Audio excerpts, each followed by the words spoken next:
Hi everyone, welcome to our Lunch and Learn. I am Jaime Chapman, the CEO of Begin Within, and we have a very special and super interesting guest on today. Her name is Candy Sugarman. She is an NRA Pistol Instructor, girlfriend gun party rep, and the owner of Gunpowder Gals, which is a women's only shooting group in North Carolina.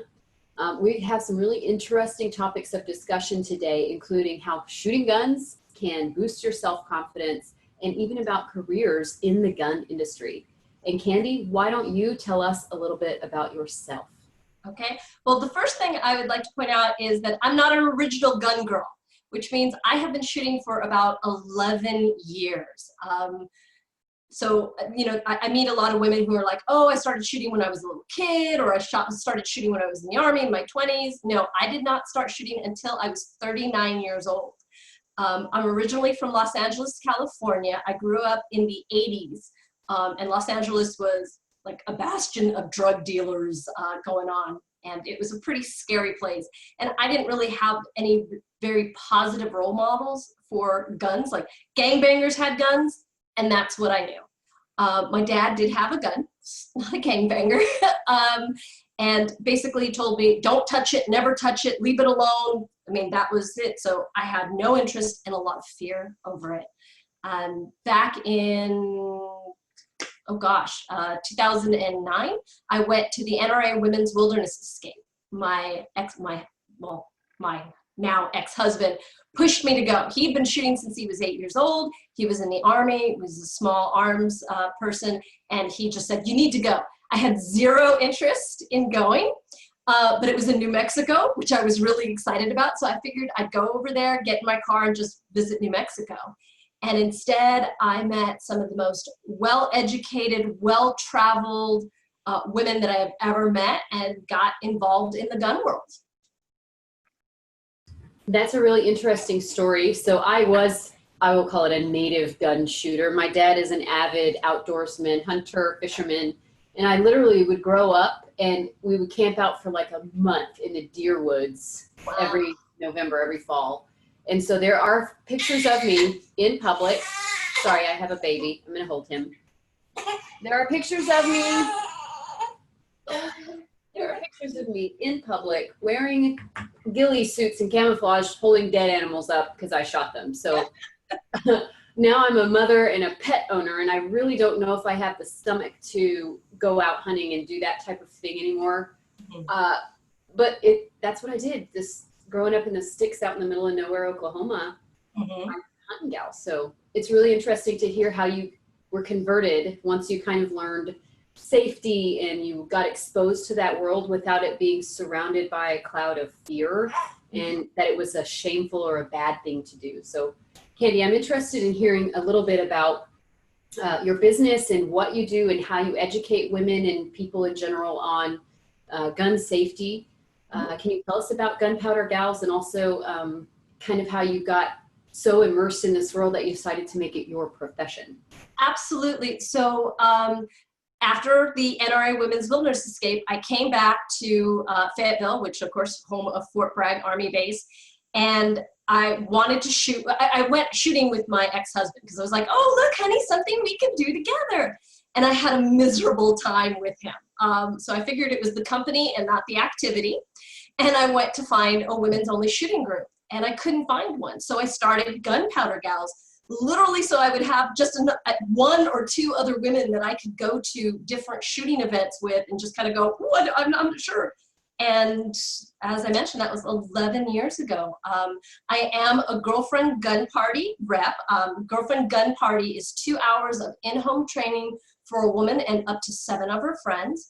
We go over the fundamentals of shooting, so safety, as well as what the different types of guns are, what things are named, how to stand, how to grip the gun. I mean, basically the fundamentals, as I mentioned, without any live fire. So you can do it in someone's house. I did not pioneer that concept. This wonderful woman in South Carolina did, and I am her only rep. And so that is how I go. So the idea, of course, is if you're even a little bit anxious about guns, You're going to be in somebody's house. You're going to be with your girls. So you've got that level of relaxation. That anxiety is really dropped down to almost nothing. And of course, because it's not live fire, there's nothing to be scared about. And I go through, and again, I always start with safety and help educate. And that has just been, at this point, I want to say 400 to 500 women that I have trained via the Girlfriend Gun Party. I do private lessons, of course. I take people out to the range, but I don't do that before I do the Girlfriend Gun Party or the in-home training part. And so what age do you start working with young women? I usually leave that up to the parents. So the youngest girl that I've ever worked with was 12 years old. Her mom wanted her to attend the Girlfriend Gun Party, and I said, you know, here's a maturity level thing. And you as a parent, you know. I do get a lot of parents who are like, I want you to work with my kids. And my first thing is, I need to work with you first before I work with your kids. Because if you don't understand gun safety, if you don't understand all of that, then you're not going to be able to take what I teach your kids and reinforce it. And I meet a shameful number of people who are like, oh yeah, I'm a gun person, but they couldn't tell me the rules of gun safety. I usually go out to, when I used to do gun shows, I have a blue gun. And for those of you who don't know, a blue gun is a piece of plastic molded into the shape of a gun. It can't fire, it can't do anything. It's, you know, it's like a Hot Wheel, right? I mean, it's obviously not real. And I will have people pick it up, look down the barrel of it, grab it with their finger on the trigger, essentially violating all sorts of gun safety rules. And they'll say, no, I know about that. And I cringe. So I'll work with girls as young as 12, as long as their mom's there and as long as they're at maturity level. And so when it comes to gun safety, I have a 3-year-old son, and we just had the experience of getting him a Nerf gun for the first time. And holy moly, with my Army husband and myself having served in the military and heard all these horrible, terrible accidents that can happen, you're like, oh my gosh, don't point that at my face. Right. But then it's also just, to me, the scary thing is that there are adults out there who've never even touched a gun, no less know anything about safety. Right. And so thinking about it in that capacity, let's talk about how handling weapons, how knowing how to do it safely can boost your overall confidence. And tell me some stories about some people that you've worked with in the past and what's kind of happened, any revelations they may have had in working with you and then in their life beyond that.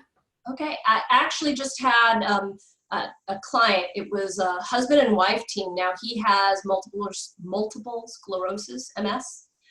So he's losing a lot of his ability, and his wife terrified. I went there. I do bring firearms. I show clear, which means, for those of you who don't know, there's no ammo and they are not loaded, you know, open so they can see it. And I had the plastic blue gun. And just the plastic blue gun was enough to get her anxiety high. She was like, I just don't know, I don't know, I don't know. And so I actually did 2 hours, and we talked about safety for about 30 minutes before we even moved on. And she had a lot of questions, which was fine, which is exactly what I wanted her to have. And at the end of the 2 hours, she's like, I feel so much better. Like this mystique. She asked a lot of questions like, will the gun just go off? Or am I supposed to shoot it one-handed? Or, you know, a lot of things that she saw on TV and movies, which you never rely on them for anything. And, you know, and I explained about that. And it wasn't just, don't do this. It was, here's why you don't do this.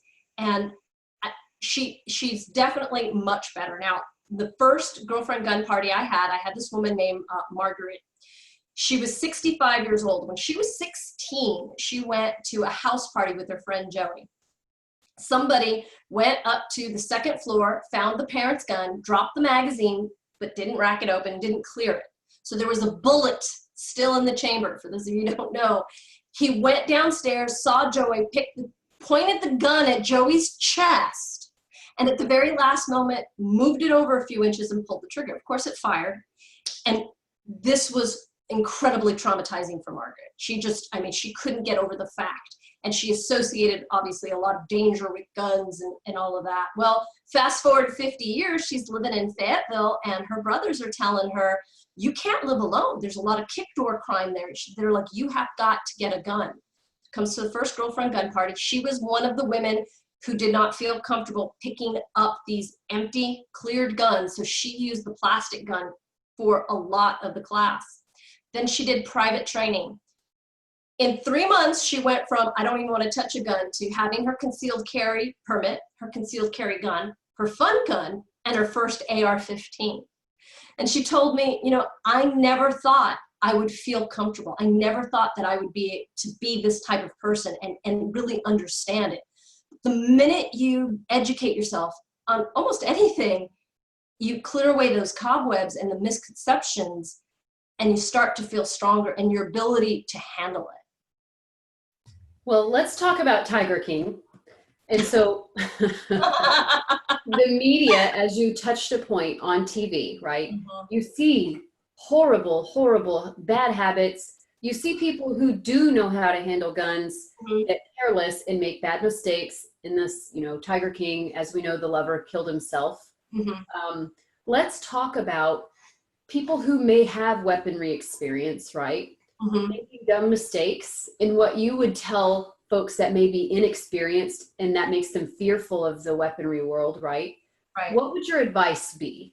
If you know the media sensationalizes things, but also accidents do happen. And so let's talk about, you know, your messaging to an inexperienced or novice gun user Mm-hmm. when things like Tiger King are floating around and they see these horrible stories in the news and the mass media. Oh my gosh, and I flinched. I mean, there was recordings of him, and he pointed the gun at the camera, and I'm like ducking out of the way, and I'm cringing. So one of the things that I always say, I get a lot of women who, you know, they don't have anything to do with guns, but, you know, my husband has a gun, and he knows how to use it. Well, first, as an adult in a household with a firearm, you have to educate yourself. One woman came to me and said, my husband's deployed and I don't want to vacuum because there's a gun under the bed and I'm worried it'll go off. Yeah. You wouldn't say, I don't need to drive because my husband knows how to drive, right? These are things, and you educate yourself. And once you start educating yourself, you're able to find what I call those yahoos, the people who think they know but don't know. And you have to do that. You have to be proactive. I mean, you know, you can talk to a nurse, you can talk to anybody who's in any type of business, and they will tell you, oh my gosh, this person, they don't know what they're talking about. Like, or I watched this on TV and it doesn't happen like that. Or if that happened, these people would be dead, whatever it is. You have to understand that's the same thing in the gun world. In Fort Bragg, so I did this girlfriend gun party, and one of the things that I talk about obviously is women educating themselves so that they know when they're around somebody who doesn't know about guns, and then of course getting themselves out of there. A soldier, a wife left her husband with the baby or toddler. He put his gun on top of the refrigerator. I don't have kids. I know if you want a kid to get something, you put it on top of the refrigerator. Kid got the gun and shot themselves. And I'm telling this story at the girlfriend gun party, and I'm like, I know in my heart, if that woman knew anything about guns, she would have talked to her husband. Is there a round in the chamber? Is there a safety? Where are you storing it? You know, all these questions she would have been able to ask instead of going, oh, he knows guns, I'm gonna let him have it. Tell him this story, and this woman goes, I know that family. And I'm like, I'm so sorry for their loss. I can't even imagine what that's like. Because, right, it's not that I was trying to blame anyone, but I wanted to illustrate a point, and that was obviously a home point. That was something that happened very close to us. And she goes, wife doesn't know anything about guns. She goes, I know she didn't ask anything like that. You can't put off the responsibility. And for people who are like, look, you know, my husband has a gun, but once he's out of the military, you know, he's not going to have it anymore. If you've got kids, kids are curious. And guess what? Kids go to other people's houses. And guess what? There might be a gun there. How have you worked to educate them? I'll tell you a real quick story. So I authored a book called The Girl Next Door, The Unexpected Gun Owners. And I interviewed women all around the country about how they got started with guns and bad experiences and good experiences. One woman said when she was like 18 or 19, she went to a party and there was a guy there drunk, and took out his gun and was waving around, doing boy things. And so she went up to him and she said, hey, big, strong man, let me see your gun. And he was like, yeah, yeah. And she took it and she dropped the magazine and she got rid of all the bullets, opened up the chamber, took the one out of there and handed him back an empty gun. He didn't even notice that she did that. And she said that was the only thing that I could think to do in order to protect everyone. She goes, yeah, I could have left, but that would have still left everybody in danger. Man. But, right? I mean, and I loved, I'm like, wow, that is brilliant. You can't take someone else's gun. That's robbery. You can't do that. But she did what she could. And that is what knowledge can do for you. It can keep you and it can keep everyone around you safe. Well, and I'm glad to hear a story like that because, of course, those unsung heroes do not make the movie. Right.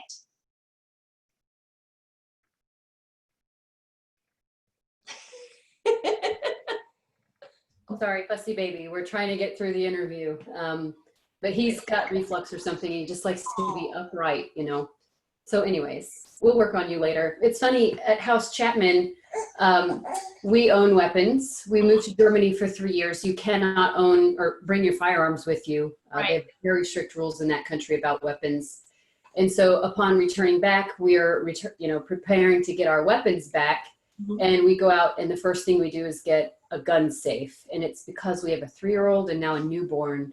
Mm-hmm. And we know our 3-year-old can get into anything he wants to on top of the refrigerator in anything he wants. And so it's like we knew safety had to be a paramount thought for our family. And for that, one of the things that I would like to talk to for all the mamas out there, go to NRA Eddie the Eagle. This is a 100% free program. You go there, you can download things for like pre-kindergarten, kindergarten first, I think all the way up to 2nd or 3rd grade. It's activity books. And for those of you who are like, hey, I don't want my kid around guns, let me tell you, it tells your kids, stop, don't touch, run away and tell an adult. That's all they talk about for kids, what to do about guns. Stop, don't touch, run away and tell an adult. And it's little activities and it's story. And the best part is that for adults, for parents, there's a companion guide for all of these things. So you can download it for your kids, you can download it for you, and it tells you how to talk to your kids about that. Because guess what? There's gonna be a time in their life when they're around guns, right? And that you talk to them about drugs because you're like, okay, they need to know about drugs. You don't go, well, my kid's never gonna be around drugs or my kids are never gonna do drugs, so we're not gonna talk about it. No, you educate. And again, NRA, Eddie the Eagle, 100% free. So I want to transition a little bit. These are wonderful resources for children. And as you know, a lot of our audience here is military. Yes. And we work with a lot of military spouses who are constantly going through a cycle of underemployment and unemployment. And there's this kind of, you hear a train, you hear a baby, that's just the life right now at House Chapman. But military spouses are constantly on the lookout for jobs. Mm-hmm. And there's this whole industry in the gun industry where there's viable employment. Mm-hmm. I would love to talk about your own experience working in the gun industry. Absolutely. And the types of jobs that might be out there that any interested military spouses or veterans could look for. And I even think of I do a lot of USA Jobs work. And there's ranges on every single military installation of people work in these gun ranges as a government employee. Mm-hmm. So that's where my brain goes. But there's this whole other world I don't know about. So why don't we talk about that, Candy? Right. So, by the way, that's called being a range safety officer, RSO. You can get certified via NRA for a couple $100. But yes, so the gun world is hungry for women. And I'm not talking about gun bunnies. I'm not talking about bikini-clad women. They want real women of all ages. So I'll just throw out a couple things. Firearm photography, which I never even thought of as a thing. My boyfriend's a firearm photographer. And I was like, well, yeah. So he's got his FFL, which is a federal firearms license, right? They send him guns and he takes pictures of them. And then they use those pictures in their commercial, their booklets and the things that they have. I didn't even know that. But that's an amazing thing. You can open a YouTube channel and talk about concealed carry options for women, right? Because as women, we have, you know, flashbang bras and belly bands and thigh-high holsters and a whole thing. You can actually even get into the idea of creating concealed carry wear for women. That's a very, very hot industry right now. You can be an NRA or you can be an instructor. Now, you don't have to be certified by anyone. There is no, I'm certified by the NRA, but you can be an instructor without any, it's not like being a school teacher where you have to have like all these credentials. There's no barrier to employment. Every time you move, there you go. You can find a range if you can be a range. So there's range safety officers, there's pistol instructors, shotgun instructors, rifle instructors, in-home, out-of-home defense, all of that is available. You can sell concealed carry insurance. You can become a competitive shooter. They are thirsty for women who want to be competitive shooters. And I've seen women of all shapes and sizes. I've seen girls as young as 7 years old as competitive shooters. I've also seen women in their 60s become competitive shooters. So I don't want anybody to go, well, I'm too old, blah, blah, blah. It's okay if you're like, well, I'm not at that quality yet. Going out to the ranges, shooting, competing, taking pictures of yourself, reaching out. They're not looking for people who are top notch. They like people who are top notch, but if you are growing what you do, then there's something for that. So that's good to know, is that you don't have to start out as a top level expert to get into that profession. Exactly. And finally, gunsmiths. So the last statistic that I saw, there was 36,000 guns for every one gunsmith in America. One. Is there any data on women gunsmiths? There are very few. I would be surprised if they're even at 1%. There's a lot of schools. If you're in North Carolina, there's 2. The FTC, Fayetteville Technical Community College, has a gunsmithing program. Montgomery College has one in North Carolina. There's one in Colorado. There's one in Northern California, Pennsylvania. I mean, they're out there. And the NRA also offers weekend gunsmithing programs. You can specialize like for Glock, for Sig Sauer. And that is something that you can do anywhere, because one, there's a gun store that you can always use their federal firearms license, because, you know, they can't just send you guns in the mail for you to work on. And being able to have that ability is so important. And then there's the decorative ability for those who are like, well, you know, I'm kind of artistic. There's Cerakoting. There's firearm etching. There's also firearm engraving. That's something that I would love to get into. It takes a little bit more attention to detail than I can do, but it's, you know, people will spend tens of thousands. I mean, a Perazzi shotgun will cost $100,000. These are people who are like, oh, $20,000 to engrave my shotgun? Yeah, why not? Wow. There is money, lots and lots of money, and lots of avenues available for women. Well, and I also think of something that might be more widespread and easier to enter into would be the retail industry, because you think of any sporting goods store, you know, even Walmart, the #1 Fortune 500 company in the world, has weaponry inside of it. And if you have a particular expertise, then if nothing else, you could jump into a maybe entry level retail position somewhere. And those places are widespread and all over the place. And so there's even the potential, if you do work for a larger company with sporting goods stores all over the place, to transfer to different locations. So absolutely. And those women are really needed.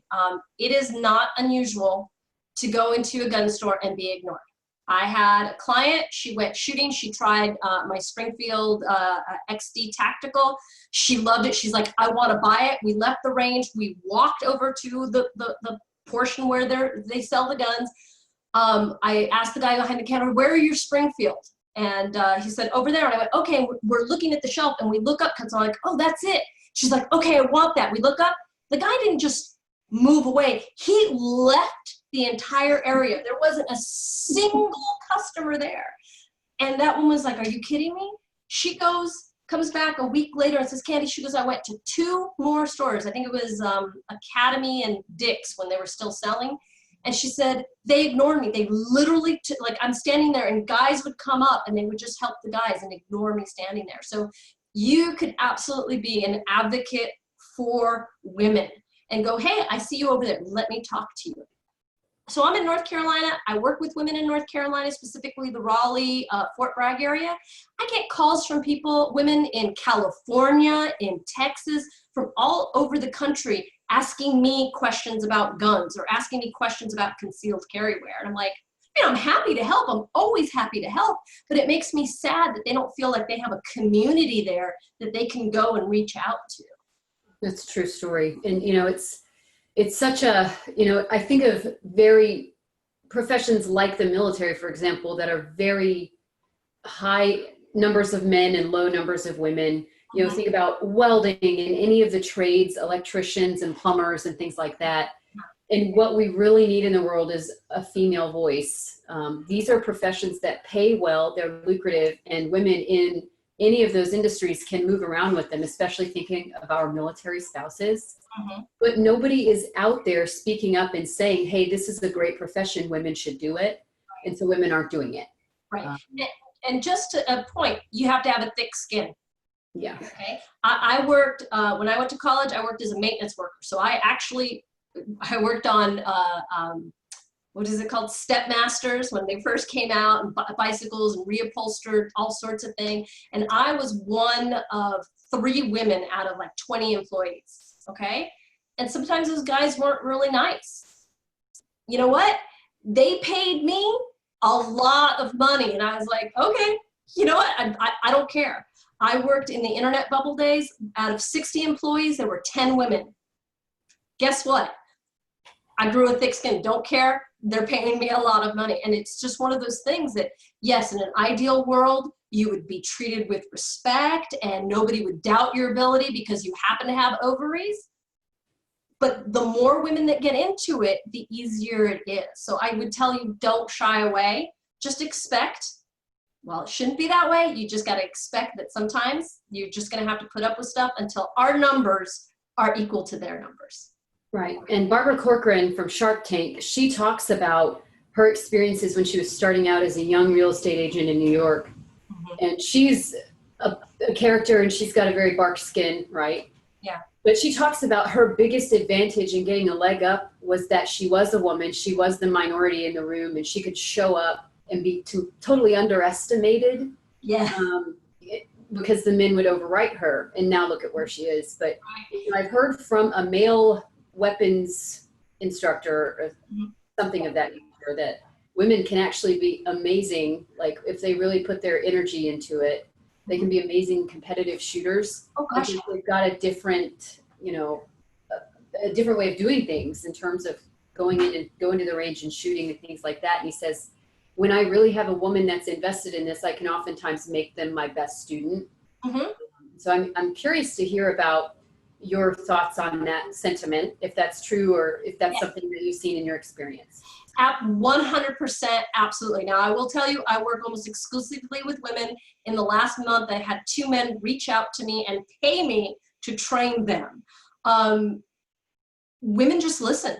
And especially when you have a woman who's like, I don't know anything about this, and they're very conscious that it could be dangerous for themselves and for others, so they're really paying attention. If I say, you need to do this, they do that. They don't argue with me. They don't go, well, my dad taught me, or I've been doing this for years. I just say, do this, and then they'll do it. I did have one woman, it's called the teacup grip. It's an old, whenever I see a woman shooting like this, I always go, did an old man show you how to shoot? And they're like, yeah, how'd you know? I'm like, because that's an old man thing.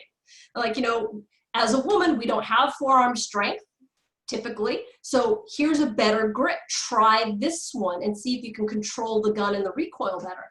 And they don't argue and say, no. They'll go, okay, well, I'll try it. And that is why women, with some men, I've always been doing it. This is how I've done this. And that's kind of back onto that safety thing that we were talking about educating yourself. They've gotten so complacent with it, they end up ignoring good advice because they're like, no, I've always done it this way. Well, and I just went through childbirth a month ago, and you get an activated amygdala, right? It's that survival part of your brain. And I believe that women are easily triggered into that mom mode, if you will. And you see a kid doing something dangerous out in the street and you're going to go and say something to them because you don't want them to get hurt.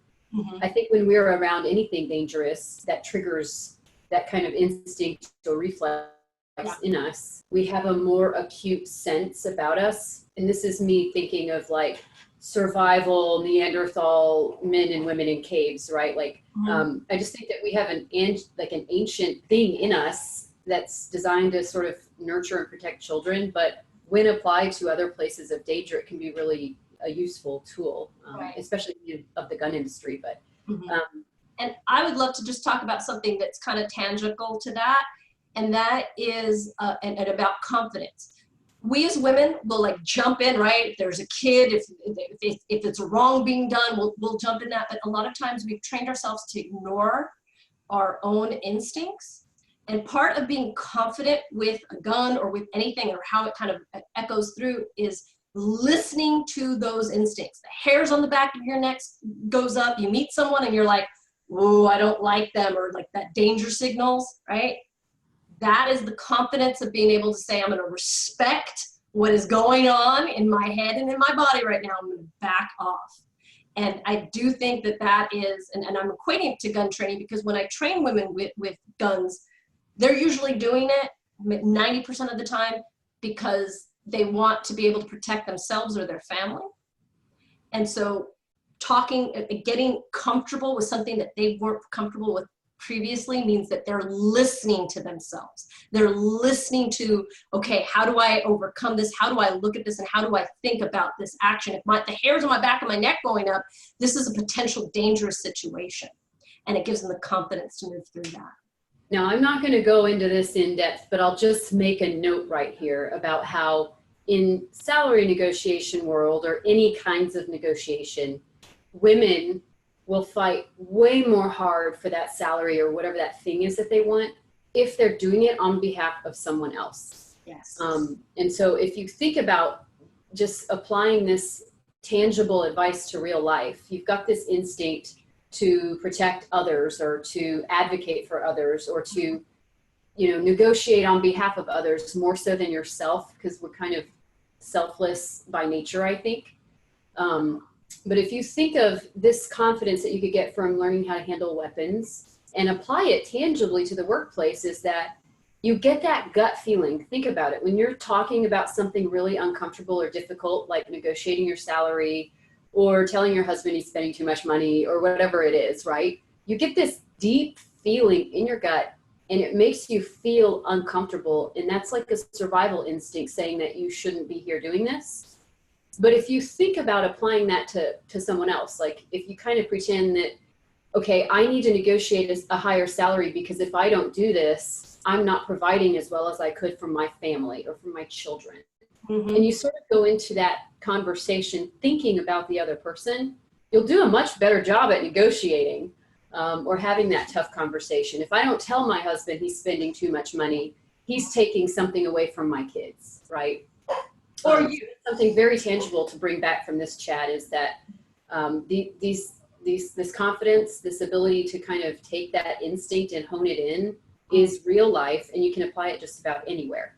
Yes. And I have one other story. So this woman was a major in the Army, and for a lot of people, they only shoot the rifle. So when she joined the Gunpowder Gals, she came to me and she said, I have a problem racking back the slides. For those of you who don't know, semi-automatic, it's got a slide. And as I mentioned before, women have less forearm strength than men. She would go out shooting with her husband, but he would always rack the slide, which means get the gun ready to shoot, to fire, for her. And it killed her self-confidence. It really did, because she's like, I should be able to do this. And she felt kind of like, little girl, here, daddy, take care of it.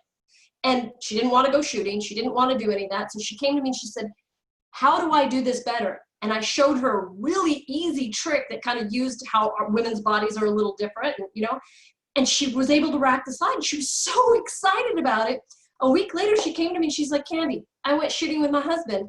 She said, when we were about to ready, he goes, here, let me take care of that. She's like, no, I've got it. And she goes, that was the first time I ever outshot him, because they competed and she outshot him. And it was, I know, 100% due to the fact that she gained confidence in her ability. This here, let me help you load your magazine or rack your gun. I call it functional incompetence, right? And it really kind of wears. I also get women who will come and say, you know, my husband, boyfriend, father, brother, whatever, gave me a revolver and said, and I'm like, do you like that? And they'll say no. And I said, well, why not a semi-automatic? And they'll say, I was told I'm too stupid to learn how to fire a semi-automatic. It's happened a number of times, and it always hurts my heart when I hear that. And I always look at these women, I'm like, did you drive here?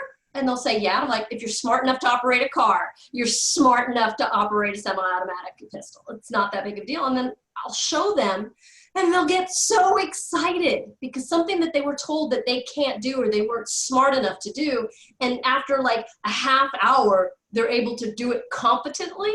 Yeah, their self-confidence just jumps up. Well, and I will just say, I like to go to the gun range and shoot. I think it's a lot of fun. I mean, if you're doing it safely and you're in an environment with other people who are doing it safely and you're not in a situation where you're in danger, right? It's such a good stress reliever. It is. Before I was a shooter, I didn't think about that. But like, I was always like, yeah, it looks like a lot of fun.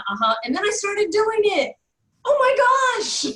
There's just something about having this amazing power at your disposal and just doing it because you can, you know, and it's amazing. And, you know, one fun story about me, you know, I grew up hunting and I own my own pistol and a couple of rifles. And so occasionally my husband grew up in high school. He was a competitive shooter and some kind of something or another champion in high school. So he's a really good gun user as well. But we went as a dating couple to a gun range, and this was in Colorado, Colorado Springs by Fort Carson. And at this time we weren't married yet. And I was shooting a gun, and so I have this scar on my arm. I know you probably can't see it because of little man, but it's where I had surgery. I broke my arm and had surgery. I happened to just scar really bad, and they always look pretty gnarly. So this gentleman, despite the fact that I'm there with my lover, right? This gentleman comes over and was very interested in my shooting. And I shoot left-handed. And so he's like, oh, you're a lefty, blah, blah, blah. You're shooting. Oh, where'd you get that scar? And I was lying out of my teeth. And without a beat, I said, oh, I got shark bit. I was at the ocean, I got shark bit. And it drug on for a couple of minutes. And Dave is just sitting next to me dying because he knows I'm lying. This is a surgery scar from when I was a kid. And it's just fun. I can't lie to save my life, but in that particular environment, I was able to just tell those lies. Not that I'm condoning lying, but it was just all for fun. And then later I started laughing and I told the men, no, I'm just joking. This is definitely from surgery. And then I told them the truth, but it's just amazing the confidence it does give you. You have this amazing power at your disposal, and it's just such a good stress reliever. And generally, I think if you have a good group of friends that are being safe and not drinking and things like that, it's a good pastime activity to go out and do. And it can also be socially distanced, I will say, during this time. Yeah, absolutely. So we did 5-stand, which is shotgun sport. There's 5 different stands that one person stands at, and then there are clay targets that shoot out, and then it depends on where you are, the different ones, and it's a lot of fun. Now, here's what I will tell you. Go find a women's only shooting group. Mixed groups are fine. Men sometimes trash talk, which is annoying for me. I don't like it, especially when I'm learning something. But there's a gun and a girl, a well-armed woman. I mean, just Google wherever you're at, women only shooting group, and something will come up. There's a lot of them there. I will tell you one of the things that made my love of firearms, which was, again, at the NRA Women's Wilderness Escape, we were given shotguns, and I was really looking forward to that part. I don't know why, but something in my mind just said, this is going to be a lot of fun. And we were shooting clay targets. Now, I'm not a very large person, 5'2", and the shotgun was like up to here, right? Which means I had to like kind of pull it out, and it was really heavy. And I'm trying to shoot the target and it's going quickly and I'm pulling and I'm missing. I'm getting really upset with myself and I finally hit one and it explodes in a whole bunch of like neon orange shrapnel and I'm like, eh! And from behind me I hear 30 women going, yeah, cheering and clapping. And it just, when I do my group, when I work with women, when we go out shooting as a group, I make sure that we cheer. I make sure that we're like, yeah, and that we celebrate our successes. You know, we take pictures, and I mean, you know, that's one of those things that I don't see at men groups. I don't see in the mixed groups that I sometimes involve myself. Like the guys will go, oh, is that the best you could do? You know? And so, I mean, that's just the way they are. Bless their little hearts. I'm just saying that if you can get involved with the women's group, it's a different experience.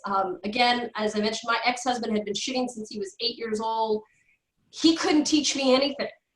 Like he just, that it just did not work. So if you've tried before, if your spouse or boyfriend tried to help you and you were like, no, it's not the activity, it's the company. Find a woman's shooting group. Him or your daddy. Oh my gosh, my dad. So I will tell you the first time, I'll make this quick. It was the first time I went shooting. I was 18. My dad finally decided that I should shoot. We go to the range and I am a flincher. So of course there's gunfire. And so I'm like every 5 seconds and I've got this gun in my hand. I'm very cognizant of the fact that I could hurt myself or someone else if I'm not careful. And my dad is screaming over the gunfire of what to do. Now, I don't know who's listening, but have you ever met a man who yells? Right? Because love him, but my dad was a yeller, okay? And so he's telling me, do this. And I'm asking him, you mean do this? And he's getting frustrated because he thinks I'm not paying attention. When really all I am is nervous. I don't want to do anything without like checking 4 times that it's the right thing. So finally he's just screaming at me and I pull the trigger and the gun knocks me back and I put the gun down and went, I'm out. And I didn't pick up a gun again for another 20 years. Because of that experience. So yeah, who you go shooting with makes a difference. Yeah, for a lot of women, it might be your drill sergeant at basic training. That's the first time you learn how to shoot a gun. And that's an interesting experience as well. But Candy, we are coming to a close on our hour here. Is there any final parting words that you'd like to tell our audience or any events that you have coming up that you'd like to talk about for your company? Unfortunately, no upcoming events, but what I would say is if you're an adult in a house and there's a firearms, even if you're like, look, I'm not interested in learning about guns or shooting, please educate yourself. It is so incredibly important to be educated. It never hurts to educate yourself. If you are in a state in which they have concealed carry a handgun, consider taking a class because that'll teach you about laws. Anything that you can do that's not watching television and not watching movies, because they're going to steer you wrong 100% of the time. So education is key for you, for your kids, for anybody in the household. Awesome. And where is the best place to reach you? Oh, okay. Well, my name is Candy Sugarman. I am the only Candy Sugarman in North Carolina. So you can actually Google me and I will show up. You can find me on gunpowdergals.com, and that's gals, not girls, gals, G-A-L-S. You can find me on Facebook, obviously it's Candy Sugarman, or my group under Gunpowder Gals. Or if you really want to call me, 910-723-3899. As I mentioned, I get women all over the country who reach out to me, and it is never a problem. I'm always happy to help educate a sister. Awesome. And audience, if you have any questions, drop them in the comments and we'll do our best to answer them for you as quickly as possible. And feel free to drop a comment. Let us know you were here, you watched the video and enjoyed it. And Candy, thank you so much for your time today and your wisdom. It was actually, despite little Meg getting upset there in the middle, it was very fun to chat with you. And I think this is a really interesting topic that's going to benefit our audience, especially the ladies in our audience who may have an interest in firearms. And of course, all women probably have an interest in boosting their confidence in the many unique ways that you can do that. So I appreciate your time today. Thank you. Thank you. Thank you very much. Thank you for having me. I really appreciate it. Bye, everyone.